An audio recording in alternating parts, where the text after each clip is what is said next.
Good morning. I'm joined today by members of my command staff, Mayor Malik Evans, Mike Curran from ATF, Chief Stefan Napolitano from the Rochester Fire Department, Special Agent in Charge Jeremy Bell from the local branch of the FBI. Over the past 48 hours, the Rochester Police Department Major Crimes Unit, our Joint Terrorism Task Force members, and the Arson Task Force, which you remember I said yesterday, the Arson Task Force is police detectives, fire investigators, and ATF is also a normal part of the Arson Task Force. They've been conducting an extensive investigation into the tragedy that occurred on New Year's Eve outside the Kodak Theater on West Ridge Road. The following is a synopsis of the information we have learned thus far.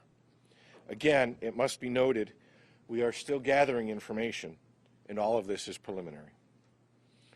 All evidence point to the suspect as 35-year-old Michael Avery from the Syracuse, New York area. The suspect passed away last night.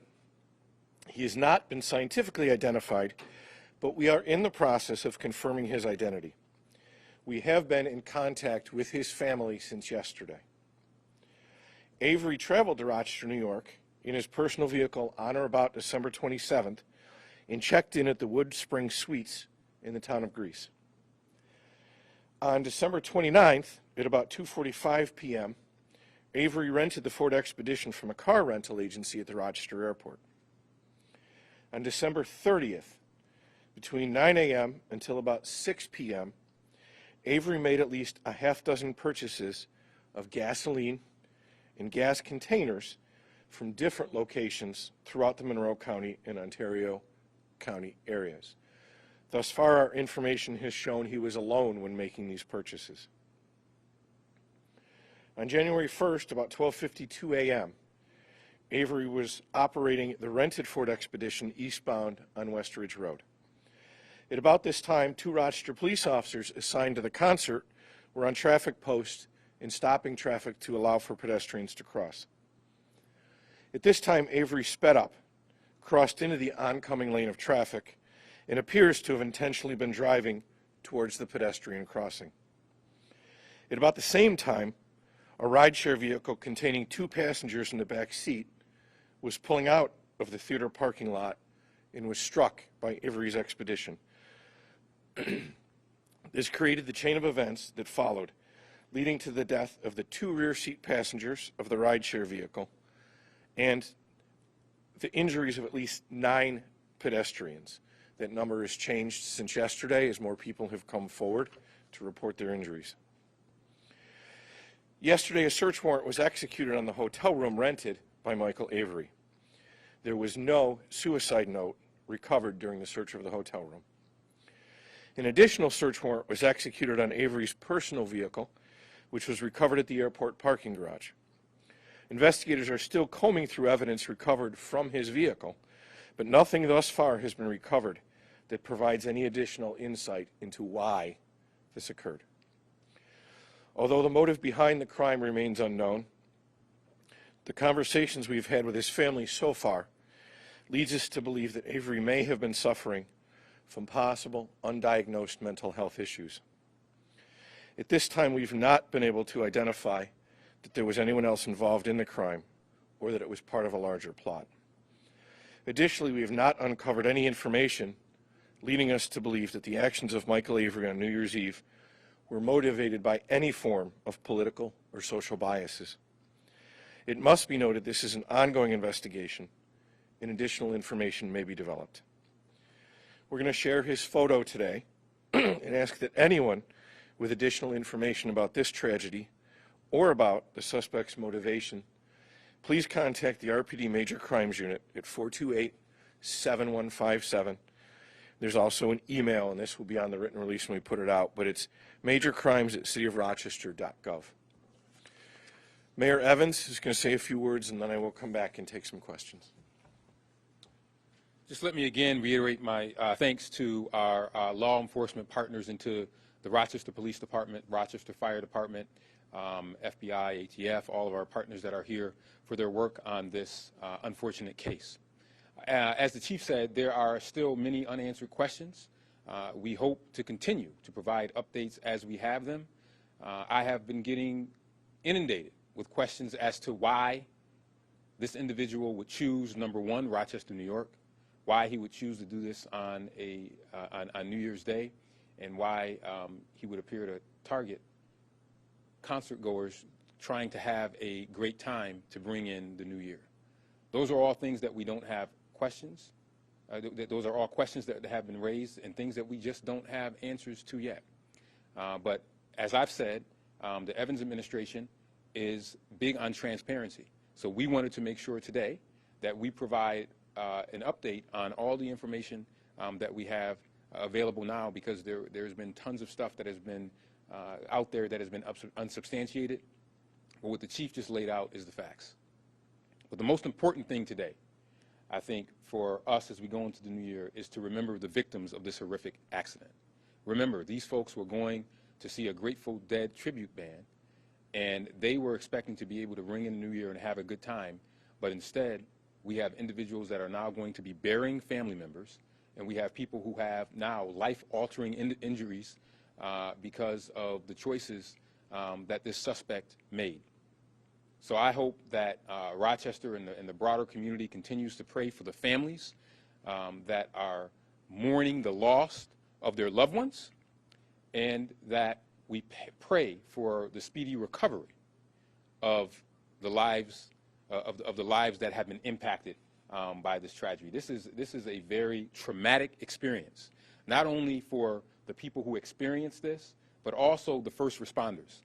It should be noted that there were off-duty Rochester police officers that sprung into action to try to render aid to the individual that was responsible for this heinous act, not even thinking about their own safety, but running to try to put out the fire of the inferno that he started. So even in the midst of this despicable tragedy, there is a reminder that there still is goodness in this world, of the individuals that sprang into action without thinking about their own safety to try to save others.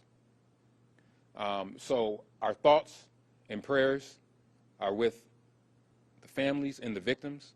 We will continue to provide updates as we have them. We did that yesterday, and as we get more information, we will continue to provide them. There are lots of questions. I have lots of questions. Everyone up here still has lots of questions. Why Rochester? Why Syracuse? Why all the gas cans? These are all things that will continue to be investigated, and as the chief has said, this is an ongoing investigation until it's not. So this is an ongoing investigation until it's not. But we will continue to provide updates as we have them. And the last thing I want to say is that anyone during these festive holiday seasons, sometimes people have issues dealing with some of the challenges that they have. I want to encourage folks in the Rochester community, the broader community, to seek help if you need it. There is so much help out there. 988 is a number that can be called for anyone that is experiencing suicidal issues, mental health issues. There are resources that are out there. And I sometimes think in our broader communities, and when we see these types of tragedies, what could happen if people seek out those resources that are available to them. Thank you. Thank you, Mayor. Questions? What leads you to believe that this Mr. Avery has or had mental health problems? That's based on our conversations with the family. That, as I said, we've been talking to them since yesterday.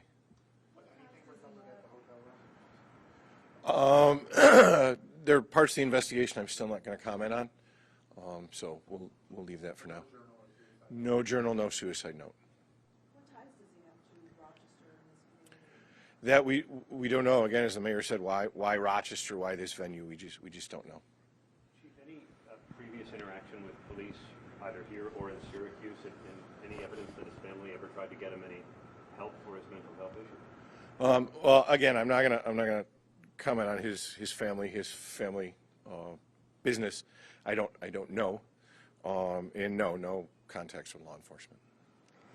Chief, now that you've ruled sort of, I don't want to put words in your mouth, have you ruled out that there was any social or political agenda? Is there any nexus to terrorism here at all? Because I know that word has been thrown out a lot. What do you want to say about that? Well, I'll let Agent Bell comment on that, but as I said, we have not found any of that yet. The investigation will continue. We have not found that. Jeremy, do you want to comment on that? Sure. Chief, thank you. Good morning. So I can confirm our Joint Terrorism Task Force is involved, but that's not abnormal in a case like this. What I can tell you is so far we've uncovered no evidence of an ideology and no nexus to terrorism, either international or domestic, so far in the investigation. Will the FBI still be part of the investigation then, or do you hand it back over to local police? Absolutely. The FBI and our Joint Terrorism Task Force will see this investigation through to its end with the RPD and our law enforcement partners. But again, that's not abnormal. It's something we do in all the cases such as this one. Thank you.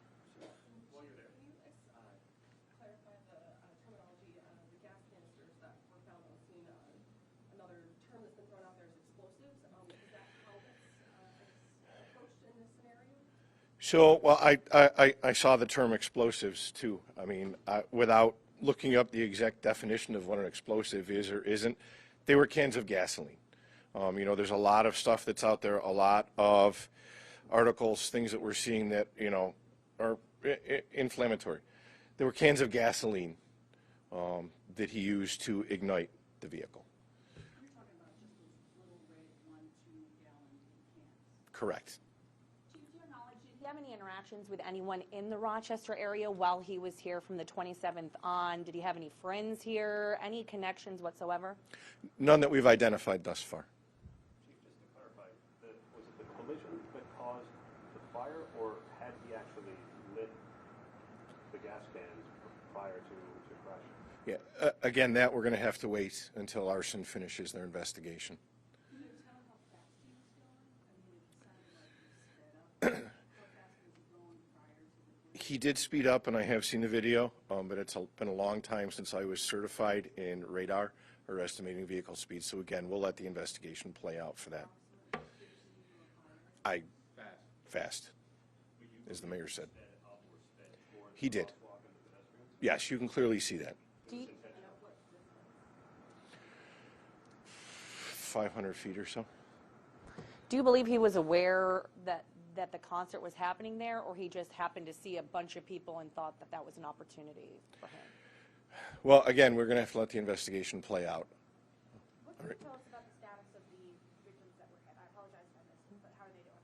So one pedestrian has suffered life-altering injuries. The rest should make full recoveries. I can tell you the two of my officers that were at the scene, as well as the off-duty officer that rendered aid, are taking a little time off. They have obviously some emotional issues they need to deal with as well. Thank you, everyone. I appreciate it. Can you tell us what town that this Avery is from in Syracuse and narrow that down a little? I don't have that. And can you just clarify, Mr. Bell,